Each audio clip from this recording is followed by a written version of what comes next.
ಎಲ್ಲರಿಗೂ ನಮಸ್ಕಾರ ವೀಕ್ಷಕರೇ.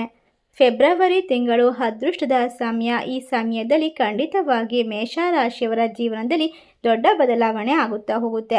ಒಟ್ಟಾರೆಯಾಗಿ ಫೆಬ್ರವರಿ 17, 18, 19, 20 ಈ 4 ದಿನದಲ್ಲಿ ಇವರ ಜೀವನದಲ್ಲಿ ಹೊಸ ವ್ಯಕ್ತಿ ಅಂದರೆ ಹೊಸ ಮಹಿಳೆಯ ಪ್ರವೇಶ ಇವರ ಬಾಳನ್ನು ಬೆಳಕು ಮಾಡುತ್ತದೋ ಅಥವಾ ಕಷ್ಟಗಳಿಗೆ ತಳ್ಳುತ್ತದೋ, ಯಾವ ರೀತಿ ಜೀವನದಲ್ಲಿ ಬದಲಾವಣೆಯನ್ನು ತಂದುಕೊಡುತ್ತದೆ ಎಂಬ ಸಂಪೂರ್ಣವಾದ ವಿಶೇಷವಾದ ಮಾಹಿತಿಯನ್ನು ನೋಡ್ತಾ ಹೋಗೋಣ. ನೀವು ಕೂಡ ಮೇಷರಾಶಿಯವರಾಗಿದ್ದಲ್ಲಿ ವಿಡಿಯೋಗೆ ಒಂದು ಲೈಕ್ ಕೊಟ್ಟು ತಪ್ಪದೆ ನಮ್ಮ ಚಾನಲ್ನ ಸಬ್ಸ್ಕ್ರೈಬ್ ಮಾಡಿ, ಹಾಗೆ ಪಕ್ಕದಲ್ಲಿ ಇರುವಂಥ ಬೆಲ್ ಐಕನ್ನ ಪ್ರೆಸ್ ಮಾಡಿ. ಮೇಷರಾಶಿಯಲ್ಲಿರ್ತಕ್ಕಂಥವರು ಬಹಳಷ್ಟು ಉತ್ತಮವಾದ ವ್ಯಕ್ತಿತ್ವವನ್ನು ಹೊಂದಿರತಕ್ಕಂಥವರು. ಮೇಷರಾಶಿಯವರು ಖಂಡಿತವಾಗಿ ಎಲ್ಲ ಸಮಸ್ಯೆಗಳಿಗೆ ತ್ವರಿತವಾದ ನಿರ್ಧಾರವನ್ನು ಕಂಡುಕೊಳ್ಳುವಂತಹ ಮನಸ್ಸನ್ನು ಇಟ್ಟುಕೊಂಡಿರ್ತಾರೆ. ಮೇಷರಾಶಿಯವರು ಅಗ್ನಿ ತತ್ವದವರು. ಇವರ ಸ್ವಭಾವದಲ್ಲಿ ಧೈರ್ಯ, ತ್ವರಿತ ನಿರ್ಧಾರ, ನಾಯಕತ್ವ, ಸ್ವಾಭಿಮಾನ ಮತ್ತು ಸ್ವತಂತ್ರ ಮನೋಭಾವ ಹೆಚ್ಚಾಗಿ ಕಾಣಿಸುತ್ತದೆ. ಇಂತಹ ಮೇಷರಾಶಿಯವರ ಜೀವನದಲ್ಲಿ ಒಬ್ಬ ಮಹಿಳೆಯ ಆಗಮನ ನಡೆದರೆ ಅದು ಸಾಮಾನ್ಯ ಘಟನೆ ಆಗೋದಿಲ್ಲ. ಅದು ಒಂದು ದೊಡ್ಡ ತಿರುವು, ಒಂದು ಹೊಸ ಅಧ್ಯಾಯದ ಆರಂಭವಾಗಬಹುದು. ಆ ಮಹಿಳೆಯ ಪ್ರೀತಿಯ ರೂಪದಲ್ಲಾದರೂ ಬರಬಹುದು, ಸ್ನೇಹಿತೆಯ ರೂಪದಲ್ಲಾದರೂ ಬರಬಹುದು, ಒಟ್ಟಾರೆಯಾಗಿ ಮಾರ್ಗದರ್ಶಕಿ ರೂಪದಲ್ಲಾದರೂ ಬರಬಹುದು, ಅಥವಾ ಸಹೋದ್ಯೋಗಿಯಾಗಿಯಾದರೂ ಬರಬಹುದು. ಆದರೆ ಯಾವ ರೂಪದಲ್ಲೇ ಬಂದರೂ ಕೂಡ ಆಕೆ ಮೇಷರಾಶಿಯವರ ಜೀವನದಲ್ಲಿ ಒಂದು ಪ್ರಬಲವಾದ, ಒಂದು ವಿಶೇಷವಾದ ಪ್ರಭಾವವನ್ನು ಬೀರುತ್ತಾಳೆ. ಈ ಸಮಯ ಮೊದಲಿಗೆ ಪ್ರೀತಿ ಪ್ರೇಮ ವಿಚಾರದಲ್ಲಿ ನೋಡೋದಾದರೆ ಮೇಷರಾಶಿಯವರು ಬೇಗ ಪ್ರೀತಿಯಲ್ಲಿ ಬೀಳುವಂಥವರು. ಇವರಿಗೆ ಆಕರ್ಷಣೆ ಕೂಡ ಬೇಗ ಆಗುತ್ತದೆ. ಆದರೆ ಇವರ ಪ್ರೀತಿ ನಿಜವಾಗಿಯೂ ಹೃದಯಪೂರ್ವಕವಾಗಿರುತ್ತದೆ. ಒಬ್ಬ ಮಹಿಳೆ ಇವರ ಜೀವನಕ್ಕೆ ಬಂದಾಗ ಆಕೆ ಬಲವಾದ ವ್ಯಕ್ತಿತ್ವವನ್ನು ಹೊಂದಿರ್ತಾರೆ. ಮೇಷರಾಶಿಯವರ ಆಕ್ರಮಣಕಾರಿ ಸ್ವಭಾವವನ್ನು ಸಮತೋಲನಗೊಳಿಸಬಹುದು. ಆಕೆ ಶಾಂತ ಸ್ವಭಾವದವರಾದರೆ ಮೇಷರಾಶಿಯವರ ಉಗ್ರತೆಯನ್ನು ಕಡಿಮೆ ಮಾಡಬಹುದು. ಇದರಿಂದ ಅವರ ಸಂಬಂಧ ಗಾಢವಾಗುತ್ತದೆ ಮತ್ತು ಇನ್ನಷ್ಟು ಬಲವಾಗುತ್ತದೆ. ಆದರೆ ಆ ಮಹಿಳೆ ಕೂಡ ಅಹಂಕಾರಿಯಾಗಿದ್ದರೆ ಇಬ್ಬರ ಮಧ್ಯೆ ಸಂಘರ್ಷ ಹೆಚ್ಚಾಗುವ ಸಾಧ್ಯತೆ ಇದೆ. ಹೀಗಾಗಿ ಆ ಮಹಿಳೆಯ ಸ್ವಭಾವವೇ ಮೇಷರಾಶಿಯವರ ಪ್ರೇಮ ಜೀವನವನ್ನು ನಿರ್ಧರಿಸುತ್ತದೆ. ಈ ಸಮಯ ಅಂದರೆ ಫೆಬ್ರವರಿ 17, 18, 19, 20 ದಿನಗಳ ನಂತರ ನೀವು ಮಾನಸಿಕವಾಗಿ ಕೂಡ ದೊಡ್ಡ ಬದಲಾವಣೆಯನ್ನು ಕಾಣಬಹುದು. ಸಾಮಾನ್ಯವಾಗಿ ಮೇಷರಾಶಿಯವರು ನಾನು ಎಂಬ ಭಾವನೆಯಲ್ಲಿ ಬದುಕುವವರು. ಆದರೆ ಒಬ್ಬ ವಿಶೇಷ ಮಹಿಳೆ ಇವರ ಜೀವನಕ್ಕೆ ಬಂದಾಗ ನಾವು ಎಂಬ ಭಾವನೆ ಹುಟ್ಟುತ್ತದೆ. ಇದು ಇವರಿಗೆ ಹೊಸ ಅನುಭವ. ಆಕೆ ಇವರ ಕನಸುಗಳಿಗೆ ಬೆಂಬಲ ನೀಡಿದರೆ ಮೇಷರಾಶಿಯವರು ಇನ್ನಷ್ಟು ಉತ್ಸಾಹದಿಂದ ಮುಂದೆ ಸಾಗುತ್ತಾರೆ. ಕೆಲವೊಮ್ಮೆ ಆ ಮಹಿಳೆ ಇವರಿಗೆ ಸಹನೆ, ತಾಳ್ಮೆ, ಭಾವನಾತ್ಮಕ ಅರಿವು ಇತ್ಯಾದಿಗಳನ್ನು ಕಲಿಸಬಹುದು. ಇದರಿಂದ ಅವರ ವ್ಯಕ್ತಿತ್ವ ಇನ್ನಷ್ಟು ಪರಿಪಕ್ವವಾಗುತ್ತದೆ. ವೃತ್ತಿ ಮತ್ತು ಆರ್ಥಿಕ ಜೀವನದಲ್ಲೂ ಕೂಡ ಆ ಮಹಿಳೆಯ ಪಾತ್ರ ಮಹತ್ವವಾಗಿರುತ್ತದೆ. ಮೇಷರಾಶಿಯವರು ಹೊಸ ಅವಕಾಶಗಳನ್ನು ಹಿಡಿಯಲು ಸದಾ ಸಿದ್ಧರಾಗಿರ್ತಾರೆ. ಆದರೆ ಕೆಲವೊಮ್ಮೆ ಆತುರದಲ್ಲಿ ತಪ್ಪು ನಿರ್ಧಾರವನ್ನು ತೆಗೆದುಕೊಳ್ತಾರೆ.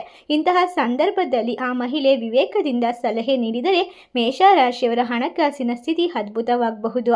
ಆಕೆ ಪ್ರೇರೇಪಣೆಯಾಗಿ ನಿಂತರೆ ಮೇಷರಾಶಿಯವರು ದೊಡ್ಡ ಸಾಧನೆಗಳತ್ತ ಹೆಜ್ಜೆ ಇಡೋದು ಖಂಡಿತವಾಗಿ ಖಚಿತವಾಗಿರುತ್ತೆ.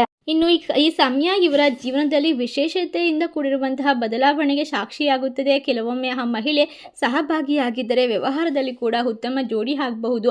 ಆಧ್ಯಾತ್ಮಿಕವಾಗಿ ಕೂಡ ಬದಲಾವಣೆ ಸಂಭವಿಸಬಹುದು. ಮೇಷರಾಶಿಯವರು ಸಾಮಾನ್ಯವಾಗಿ ಕ್ರಿಯಾಶೀಲರಾಗಿರ್ತಾರೆ. ಧ್ಯಾನ ಅಥವಾ ಆತ್ಮ ಪರಿಶೀಲನೆಗೆ ಹೆಚ್ಚು ಸಮಯ ಕೊಡೋದಿಲ್ಲ. ಆದರೆ ಆ ಮಹಿಳೆ ಆಧ್ಯಾತ್ಮಿಕ ಮನೋಭಾವವನ್ನು ಹೊಂದಿದರೆ ಮೇಷರಾಶಿಯವರು ಒಳಗಿನಿಂದ ಶಾಂತಿಯನ್ನು ಹುಡುಕಲು ಪ್ರಾರಂಭಿಸಬಹುದು. ಇದರಿಂದ ಅವರ ಜೀವನದಲ್ಲಿ ಸಮತೋಲನ ಬರುತ್ತದೆ, ಕೋಪ ಕಡಿಮೆಯಾಗುತ್ತದೆ, ನಿರ್ಧಾರಗಳು ಸ್ಪಷ್ಟವಾಗುತ್ತದೆ. ಕುಟುಂಬ ಜೀವನದ ದೃಷ್ಟಿಯಿಂದ ನೋಡಿದರೆ ಒಬ್ಬ ಮಹಿಳೆ ಇವರ ಮನೆಗೆ ಬಂದಾಗ ಅದು ಮಂಗಳಕರ ಬದಲಾವಣೆ ತರಬಹುದು. ಮೇಷರಾಶಿಯವರು ಕುಟುಂಬದ ಹೊಣೆಗಾರಿಕೆಯನ್ನು ಗಂಭೀರವಾಗಿ ತೆಗೆದುಕೊಳ್ಳುವಂಥವರು. ಆಕೆ ಸಹಕಾರಿಯಾದರೆ ಮನೆಯ ಪರಿಸರ ಸಂತೋಷದಿಂದ ತುಂಬಿರುತ್ತದೆ. ಆದರೆ ಪರಸ್ಪರ ಅರ್ಥ ಮಾಡಿಕೊಳ್ಳುವಿಕೆ ಇಲ್ಲದಾದರೆ ಸಣ್ಣ ವಿಷಯಗಳು ಕೂಡ ದೊಡ್ಡ ಸಮಸ್ಯೆ ಆಗಬಹುದು. ಹಾಗಾಗಿ ಸಂಭಾಷಣೆ ಮುಖ್ಯವಾಗುತ್ತೆ. ಆ ಮಹಿಳೆಯ ಗಮನ ಕೆಲವೊಮ್ಮೆ ಮೇಷರಾಶಿಯವರ ಜೀವನಕ್ಕೆ ಪರೀಕ್ಷೆಯಾಗಿ ಕೂಡ ಬರಬಹುದು. ಆಕೆ ಇವರನ್ನ ಪರೀಕ್ಷಿಸುವ ರೀತಿಯಲ್ಲಿ ವರ್ತಿಸಬಹುದು. ಈ ಸಂದರ್ಭದಲ್ಲಿ ಮೇಷರಾಶಿಯವರು ತಾಳ್ಮೆಯನ್ನ ಕಳೆದುಕೊಂಡರೆ ಸಂಬಂಧ ಕಷ್ಟಕ್ಕೆ ಸಿಲುಕುತ್ತದೆ. ಆದರೆ ಸಹನೆ ತೋರಿದರೆ ಈ ಸಂಬಂಧ ಜೀವನ ಪೂರ್ತಿ ನೆನಪಾಗುವಂತಹ ಬಲವಾದ ಬಾಂಧವ್ಯವನ್ನ ಹೊಂದುತ್ತದೆ. ಒಟ್ಟಾರೆಯಾಗಿ ಮೇಷರಾಶಿಯವರ ಜೀವನದಲ್ಲಿ ಈ ಒಂದು ಫೆಬ್ರವರಿ 17, 18, 19, 20ನೇ ತಾರೀಕಿನವರೆಗೂ ಕೂಡ ಒಬ್ಬ ಮಹಿಳೆಯ ಪ್ರಭಾವ ಬಹಳ ಗಾಢವಾಗಿರುತ್ತೆ. ಆಕೆ ಪ್ರೇರೇಪಣೆಯಾಗಬಹುದು, ಪ್ರೀತಿಯಾಗಬಹುದು, ಪಾಠವೂ ಆಗಬಹುದು ಅಥವಾ ವಿಧಿಯ ತಿರುಗಬಹುದು. ಆ ಮಹಿಳೆ ಇವರ ಶಕ್ತಿಯನ್ನು ಹೆಚ್ಚಿಸಬಹುದು ಅಥವಾ ಅವರ ದುರ್ಬಲತೆಯನ್ನು ಹೊರತೆಗೆದು ತೋರಿಸಬಹುದು. ಆದರೆ ಒಂದು ವಿಷಯ ಖಚಿತ, ಅವಳ ಆಗಮನ ಮೇಷರಾಶಿಯವರ ಜೀವನದಲ್ಲಿ ಉತ್ತಮವಾದ ಬದಲಾವಣೆ ತರುತ್ತದೆ. ಆ ಬದಲಾವಣೆ ಒಳ್ಳೆಯದಾಗಬೇಕಾದರೆ ಮೇಷರಾಶಿಯವರು ತಮ್ಮ ಅಹಂಕಾರವನ್ನು ಕಡಿಮೆ ಮಾಡಿ ಹೃದಯದಿಂದ ಅರ್ಥ ಮಾಡಿಕೊಳ್ಳುವಂತಹ ಮನೋಭಾವವನ್ನು ಬೆಳೆಸಿಕೊಳ್ಬೇಕು. ಆಗ ಮಹಿಳೆ ಇವರ ಬದುಕಿನಲ್ಲಿ ಭಾಗ್ಯಲಕ್ಷ್ಮಿಯಾಗಿ ಪರಿಣಮಿಸಬಹುದು ಮತ್ತು ಇವರ ಜೀವನವನ್ನು ಹೊಸ ಎತ್ತರಕ್ಕೆ ಕೊಂಡೊಯ್ಯಬಹುದು. ಒಟ್ಟಾರೆ ಈ ಸಮಯ ನಿಮ್ಮ ಜೀವನದಲ್ಲಿ ಯಶಸ್ಸಿನ ದಾರಿಗೆ ಅಡ್ಡಿಯಾಗಿರುವಂತಹ ಕೆಲವೊಂದಿಷ್ಟು ಕೋಪ, ಆತುರ ಮತ್ತು ಆಸೆಯನ್ನು ದೂರ ಮಾಡಬೇಕು. ಇಂತಹ ಸಂದರ್ಭದಲ್ಲಿ ನಿಮ್ಮ ಜೀವನಕ್ಕೆ ಖಂಡಿತವಾಗಿ ಪ್ರೇರೇಪಣೆ ಮತ್ತು ಶಕ್ತಿ ಸಮತೋಲನದ ರೂಪದಲ್ಲಿ ಒಬ್ಬ ವ್ಯಕ್ತಿಯ ಪ್ರವೇಶವಾಗುತ್ತದೆ. ಈ ಸಮಯ ನಿಮ್ಮ ಜೀವನದಲ್ಲಿ ಯಶಸ್ಸು ಹೊಸ ದಿಕ್ಕಿನಲ್ಲಿ ಸಾಗಲು ಪ್ರಾರಂಭಿಸುತ್ತದೆ. ನಿಮ್ಮ ಮನೋಬಲದಲ್ಲಿ ಬದಲಾವಣೆ ಬರುತ್ತೆ. ಸಾಮಾನ್ಯವಾಗಿ ಮೇಷರಾಶಿಯವರು ಸ್ವತಂತ್ರವಾಗಿ ನಿರ್ಧಾರ ತೆಗೆದುಕೊಳ್ಳುವಂಥವರು. ಆದರೆ ಆ ಮಹಿಳೆ ಇವರ ಜೀವನಕ್ಕೆ ಬಂದ ನಂತರ ಅವರು ನಿರ್ಧಾರ ಮಾಡುವ ಮುನ್ನ ಆಕೆಯ ಅಭಿಪ್ರಾಯವನ್ನು ಕೇಳಲು ಆರಂಭಿಸುತ್ತಾರೆ. ಇದು ಇವರಿಗೆ ಸ್ಥಿರತೆಯನ್ನು ನೀಡುತ್ತದೆ. ಆತುರದಲ್ಲಿ ತೆಗೆದುಕೊಳ್ಳುವಂತಹ ತಪ್ಪು ನಿರ್ಧಾರಗಳು ಕಡಿಮೆಯಾಗುತ್ತದೆ. ಆಕೆ ಧೈರ್ಯ ತುಂಬಿದರೆ ಮೇಷರಾಶಿಯವರು ಖಂಡಿತವಾಗಿ ಜೀವನದಲ್ಲಿ ವೃತ್ತಿ ಕ್ಷೇತ್ರದಲ್ಲಿ ಯಶಸ್ಸಿನ ಬಾಗಿಲುಗಳನ್ನು ತಟ್ಟುತ್ತಾರೆ. ಒಟ್ಟಾರೆಯಾಗಿ ಇವರ ಜೀವನದಲ್ಲಿ ಇರ್ತಕ್ಕಂಥ ಹಳೆಯ ರೀತಿಯ ಕಹಿಯ ನೆನಪುಗಳು, ತೊಂದರೆಗಳು ದೂರವಾಗುತ್ತೆ. ಹೊಸ ಯೋಜನೆಗಳು, ಹೊಸ ವ್ಯಾಪಾರ ಅವಕಾಶಗಳು ಇವರಿಗೆ ಸಿಗ್ತಾ ಹೋಗುತ್ತೆ. ಈ ಸಮಯ ನೀವು ಎಲ್ಲವನ್ನ ಮಾಡಬಹುದು ಎನ್ನುವಂತಹ ಆತ್ಮವಿಶ್ವಾಸ ಶಕ್ತಿಯನ್ನು ಆ ಮಹಿಳೆಯಿಂದ ಬರಮಾಡ್ಕೊಳ್ತೀರಾ. ಹಣಕಾಸಿನ ವಿಚಾರದಲ್ಲಿ ಇರ್ತಕ್ಕಂಥ ಅಡಚಣೆಗಳು, ಕಷ್ಟಗಳು ದೂರವಾಗುತ್ತೆ. ಒಟ್ಟಾರೆಯಾಗಿ ಯೋಜಿತವಾದ ಎಲ್ಲ ಕಾರ್ಯಗಳನ್ನು ಮನಸ್ಸು ಶಾಂತವಾಗಿದ್ದಾಗ ಮಾತ್ರ ಮಾಡಬಹುದು. ಮನಸ್ಸಿನ ಗೊಂದಲಗಳು ಶಾಂತವಾಗುತ್ತದೆ. ಭಾವನಾತ್ಮಕವಾಗಿ ಇದ್ದಂಥ ದೊಡ್ಡ ದೊಡ್ಡ ಸಮಸ್ಯೆಗಳನ್ನು ಪರಿಹರಿಸ್ಕೊಳ್ತೀರಾ. ಈ ಸಮಯ ನಿಮ್ಮ ಮನಸ್ಸು ಸ್ಪಷ್ಟವಾದ ಗುರಿಯನ್ನು ಸಾಧಿಸುತ್ತದೆ. ಕುಟುಂಬ ಮತ್ತು ಸಮಾಜದ ದೃಷ್ಟಿಯಿಂದ ಕೂಡ ನಿಮಗೆ ಅದ್ಭುತ ಮತ್ತು ಮನೆಯ ಸೌಭಾಗ್ಯಕ್ಕೆ ಈ ಸಮಯ ಸೂಕ್ತವಾಗಿರುತ್ತೆ ಅಂತ ಹೇಳಬಹುದು. ಕುಟುಂಬದ ಜವಾಬ್ದಾರಿಯನ್ನು ಇನ್ನಷ್ಟು ಗಂಭೀರವಾಗಿ ತೆಗೆದುಕೊಳ್ತೀರಾ. ಈ ಮಹಿಳೆಯ ಮಾತು ನಿಮಗೆ ಪ್ರೇರೇಪಣೆಯಾಗಿ ಬೆಂಬಲವಾಗಿ ನಿಂತುಕೊಳ್ಳುತ್ತೆ. ಒಟ್ಟಾರೆಯಾಗಿ ಈ ಸಮಯ ಮೇಷರಾಶಿಯವರಿಗೆ ಒಂದು ಷರತ್ತು ಕೂಡ ಇದೆ. ಆಕೆಯನ್ನು ನೀವು ಕಡಿಮೆ ಅಂದಾಜು ಮಾಡಬಾರ್ದು, ಅಗೌರವದಿಂದ ನಡೆಸಿಕೊಳ್ಬಾರ್ದು. ಪರಸ್ಪರ ವಿಶ್ವಾಸ ಮತ್ತು ಪ್ರೀತಿ ಇದ್ದರೆ ಮಾತ್ರ ಈ ಸಂಬಂಧ ಯಶಸ್ಸಿನ ಸೇತುವೆಯಾಗುತ್ತೆ. ಆಕೆ ಇವರ ಬದುಕಿನಲ್ಲಿ ಭಾಗ್ಯಶಾಲಿಯಾದ ತಾರೆಯಾಗಿ ಬರಬಹುದು. ಮೇಷರಾಶಿಯವರ ಜೀವನವನ್ನು ಹೊಸದಾದ ಒಂದು ವಿಶೇಷವಾದ ಅದ್ಭುತ ಲೋಕವನ್ನು ಸೃಷ್ಟಿ ಮಾಡಬಹುದು.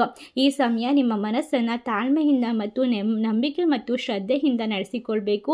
ಈ ಒಂದು ಶಕ್ತಿಯ ರೂಪದಲ್ಲಿ ಬರ್ಬೋದು ಮತ್ತು ನಿಮ್ಮ ಜೀವನದ ಪ್ರತಿಯೊಂದು ತಪ್ಪು, ಸರಿ, ಆಗು ಹೋಗುಗಳ ಬಗ್ಗೆ ಮುನ್ನೆಚ್ಚರಿಕೆಯ ರೂಪದಲ್ಲೂ ಬರ್ಬೋದು.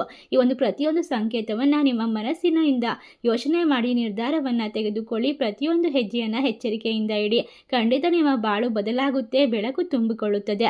ಈ ಸಮಯ ನಿಮಗಾಗಿ ಕಳಿಸಿರುವಂತಹ ದೇವರ ಆಶೀರ್ವಾದ. ಇದು ಆಕಸ್ಮಿಕವಾದ ಮಾಹಿತಿಯಲ್ಲ, ನಿಮ್ಮ ಜೀವನಕ್ಕೆ ಬರುತ್ತಿರುವಂತಹ ಸ್ಪಷ್ಟವಾದ ಸಂದೇಶ. ಇದನ್ನು ಗೌರವಿಸಿ ಮತ್ತು ನಿಮ್ಮ ಫ್ರೆಂಡ್ಸ್ ಆ್ಯಂಡ್ ಫ್ಯಾಮಿಲಿಗೆ ಶೇರ್ ಮಾಡಿ.